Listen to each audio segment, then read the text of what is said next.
કેમ છો વિદ્યાર્થી મિત્રો? ધોરણ 12 સાયન્સ બાયોલોજી ચેપ્ટર 2 સપુષ્પ વનસ્પતિઓમાં લિંગી પ્રજનન, જેમાં આગળનો અભ્યાસ શરૂઆત કરીએ એ પહેલાં આપ સૌને જણાવવાનું કે બાયોલોજીના આવા વિડીયો જોવા માટે અને એના અંગેની સંપૂર્ણ માર્ગદર્શન મેળવવા માટે આપ સૌપ્રથમ ચેનલને લાઈક અને સબસ્ક્રાઈબ કરો. ચેનલનું નામ છે હરેશ ભાલાલા. Thank you. હવે આપણે આપણો અભ્યાસ શરૂઆત કરીએ છીએ. મિત્રો, આપણે આગળ ઘણી બધી વાતો કરી ગયા પાઠની અંદર. પુંકેસર, સ્ત્રીકેસર અને પરાગનયનની પણ શરૂઆત કરી. નરજન્યુજનક અવસ્થા, માદાજન્યુજનક અવસ્થા, આ બધો જ આપણે ઊંડાણપૂર્વક અભ્યાસ કરી ગયા. હવે આપણે શરૂઆત કરવી છે પરાગનયનની ક્રિયામાં પરાગરજનું વહન કરનારા પ્રાણીઓ. આપણું ટાઇટલ છે સપુષ્પ વનસ્પતિઓમાં પરાગવાહક પ્રાણીઓની વાત.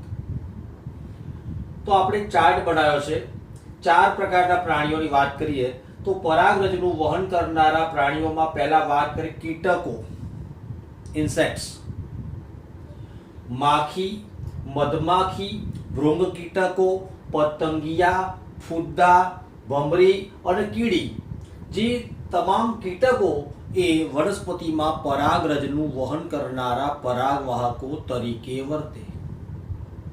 સેકન્ડ, સરીસૃપ પ્રાણીઓમાં. તો સરીસૃપમાં ગેકો નામની ગરોળી અને વૃક્ષ ઉપર ચાલતા કાચિંડા તમે જોયા હશે. તો ગેકો, ગરોળી અને કાચિંડા જે સરીસૃપ વર્ગના પ્રાણીઓ, જે પરાગવાહક પ્રાણીઓ તરીકે વર્તે છે. તો પક્ષીઓની વાત કરીએ, સનબર્ડ એટલે કે દેવચકલી અને હમિંગબર્ડ એટલે કે ગુંજન પક્ષી, જે વૃક્ષો ઉપર બેસી અને પરાગરજનું વહન કરનારા પરાગરજના વાહકો તરીકે વર્તતા હોય છે. ચોથું છે સસ્તન, ચામાચીડિયું અને મોટા કદના પ્રાણીઓ, વૃક્ષ ઉપર વસવાટ કરનારા લેમુર, જે ટાઈપના વાંદરા છે, અને વૃક્ષોના લાકડાને કોરીને ખાનારા પ્રાણીઓ. લાકડું કોરીને ખાઈ જનારા પ્રાણીઓ, જેને કર્તનશીલ પ્રાણીઓ કહેવાય. તો આ પ્રાણીઓ પોતાની આ પ્રવૃત્તિઓ દ્વારા પણ પરાગરજનું વહન અનાયાસે પણ કરનારા પરાગરજના વાહકો બનતા હોય છે. આ બધા પરાગરજના વાહક પ્રાણીઓની વાત કરી. કીટકો જોયા, સરીસૃપ જોયા, પક્ષીઓ અને સસ્તનના ઉદાહરણ કે જે પરાગરજનું વહન કરે છે. પણ આ બધાની અંદર મિત્રો સૌથી પ્રભાવી પરાગરજનું વહન કોણ કરે? તો સૌથી પ્રભાવી પરાગવાહક તરીકે મધમાખી આવે. આ ઉપરાંત કેટલીક એક્સ્ટ્રા માહિતી, તો કે સીમળો, કુંવારપાઠું એટલે કે એલોવેરા અને પીળી કરેણ, આ વનસ્પતિઓ પક્ષી ફૂલ તરીકે ઓળખાય છે. કારણ કે આ વનસ્પતિઓમાં ફરજિયાતપણે પક્ષીઓ દ્વારા જ પરાગનયન થાય. કે જ્યારે પક્ષી આ છોડ પર બેસે છે ત્યારે જ પુષ્પની પરાગરજ આ પક્ષીઓના શરીર સાથે ચોંટે છે. પક્ષીઓ ઉડીને બીજે જાય છે ત્યારે પક્ષીઓના શરીર સાથે ચોંટેલી પરાગરજ એ પરાગનયન પામતી હોય છે. માટે સીમળો, કુંવારપાઠું અને પીળી કરેણ, જેને પક્ષી ફૂલ તરીકે ઓળખવામાં આવે છે. એ ખૂબ જ અગત્યનો બીજો મુદ્દો છે કાઇજેલિયા નામની વનસ્પતિ. મિત્રો, કાઇજેલિયા નામની વનસ્પતિ ખૂબ જ યાદ રાખવા જેવો પોઈન્ટ્સ છે. આ કાઇજેલિયામાં ચામાચીડિયા દ્વારા પરાગનયન થાય છે. કાઇજેલિયામાં ચામાચીડિયા દ્વારા પરાગનયન થતું જોવા મળે છે. હવે આગળ વાત કરીએ કીટ પરાગનયન. મિત્રો, કેટલીક વનસ્પતિઓ એવી છે કે જેમાં ફરજિયાતપણે કીટકો દ્વારા જ પરાગનયન થાય. તો કીટકો દ્વારા પરાગનયનની ક્રિયા થાય એ માટે કેટલીક વનસ્પતિઓ પોતાના પુષ્પોમાં, પોતાના છોડ ઉપર એવા વિશિષ્ટ પ્રકારના લક્ષણો સર્જે છે કે જે લક્ષણો કીટક દ્વારા પરાગનયનની ક્રિયાને વધુ સરળ બનાવે છે, જેને કીટક પરાગનયન માટેના અનુકૂલનો પણ કહેવામાં આવે છે. પહેલી વાત કરીએ પુષ્પો. તો ખાસ કરીને મિત્રો જે વનસ્પતિમાં કીટક દ્વારા પરાગનયન થાય છે એ વનસ્પતિમાં પુષ્પો મોટા, સુગંધી, રંગબેરંગી, આકર્ષક અને મધુરસથી સમૃદ્ધ હોય છે. મિત્રો આવા લક્ષણો ઓટોમેટિક કીટકોને પુષ્પ પ્રત્યે આકર્ષે છે. કીટકો આવા પુષ્પો પર આકર્ષાય, તેના પર બેસે ત્યારે પુષ્પોમાં છૂટી પડેલી પરાગરજ કોઈને કોઈ પ્રકારે કીટકોના શરીર સાથે ચોંટી જાય છે અને પરિણામે પરાગનયનની ક્રિયા શક્ય બનતી હોય છે. તો કેટલીક વનસ્પતિમાં પુષ્પો નાના હોય છે. એ નાના પુષ્પો પણ કહે છે હમ કિસી સે કમ નહીં. એ નાના નાના પુષ્પો પણ ભેગા મળી અને ખૂબ જ ધ્યાનાકર્ષક પુષ્પ વિન્યાસ છે. તો કેટલાક પુષ્પો એકઠા થઈને એવો આકર્ષક પુષ્પ વિન્યાસ બનાવતા હોય છે કે એ પુષ્પ વિન્યાસથી પણ કીટકો પુષ્પ પ્રત્યે આકર્ષાતા હોય છે. આવા પુષ્પ વિન્યાસ દ્વારા પુષ્પો પ્રાણીઓ રંગ અને સુગંધથી આકર્ષાય છે. આવા પુષ્પો પ્રત્યે કેટલાક પ્રાણીઓ પુષ્પના રંગ અને સુગંધથી આકર્ષાય છે. આગળ વાત કરીએ માખી અને ભૃંગ કીટકો, મીન્સ કે ભમરીઓ. આ માખી અને ભૃંગ કીટકોથી પરાગિત પુષ્પો ખાસ પ્રકારનું લક્ષણ સર્જે છે. પુષ્પોની અંદર એવા પ્રકારની દુર્ગંધ સર્જાય છે કે જે દુર્ગંધ દ્વારા તે પ્રાણીને આકર્ષે છે. કેટલાક પ્રાણીઓને એવી દુર્ગંધ ગમતી હોય છે કે દુર્ગંધથી આકર્ષાઈને પ્રાણીઓ પુષ્પની નજીક પહોંચતા હોય છે અને પરિણામે પરાગનયન શક્ય બનતું હોય છે. કેટલીક વનસ્પતિમાં પુષ્પો કીટકોને લલચાવવા માટે, આકર્ષવા માટે પુરસ્કાર એટલે ઇનામ આપે છે. કીટકો માટે ઇનામી યોજના બહાર પાડે.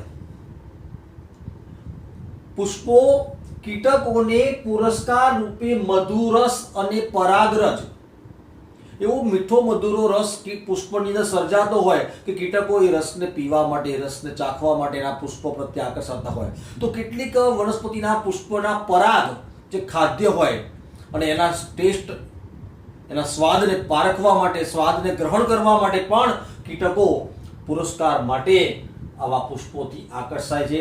આવા પુષ્પો પ્રત્યે પોતાની મુલાકાત નિશ્ચિત કરે છે. આ ઇનામની લાલચમાં કીટકો પુષ્પોથી આકર્ષાય અને પુષ્પો પર બેસે છે, જેને કારણે આવા કીટકો પરાગરજના વહનમાં સહભાગી બનતા હોય છે. મિત્રો એક બહુ જ સરસ વાત છે. એક કેટલીક જાતિઓ એવી છે કે જે જાતિઓ પુરસ્કાર રૂપે, કીટકોને પુરસ્કાર રૂપે ઈંડા મૂકવા માટેનું સુરક્ષિત સ્થાન પૂરું પાડે, સલામત સ્થાન પૂરું પાડે. દાખલા તરીકે સુરણ. મિત્રો સુરણનું પુષ્પ યાદ રાખજો 6 ફૂટ જેટલી ઊંચાઈ ધરાવે છે. સુરણમાં માખી દ્વારા પરાગનયન થાય છે. સુરણમાં માખી દ્વારા પરાગનયન થાય. તો કેટલાક કીટ પરાગિત પુષ્પો છે, એમાં એક લાક્ષણિકતા કે જે વનસ્પતિમાં કીટક દ્વારા પરાગનયન થતું હોય છે એ વનસ્પતિમાં ચિકાસયુક્ત પરાગરજ એકદમ ચીકણી હોય છે અને એની સપાટી કંટકીય હોય છે. એટલે કંટકવાળી સપાટી દ્વારા પરાગરજ કીટકના શરીર સાથે સરળતાથી ચોંટી જાય છે. મિત્રો એક વાત કરીએ ફૂદા અને યુક્કા વચ્ચેના આંતર સંબંધની. ફૂદા અને યુક્કા, ફૂદા કીટક છે અને યુક્કા વનસ્પતિ છે. આ બંને વચ્ચે એવા પ્રકારનો આંતર સંબંધ છે કે બંને એકબીજા વગર અધૂરા છે. એકબીજા વગર ફૂદા અને યુક્કા એકબીજા વગર પોતાનું જીવન ચક્ર પૂર્ણ કરી શકતા નથી. કેવી રીતે? મિત્રો યુક્કા છે એ યુક્કા નામની વનસ્પતિના પુષ્પના બીજાશયના પોલાણમાં ઈંડા મૂકે છે અને ફૂદા દ્વારા પુષ્પ જ્યારે પરાગિત થાય,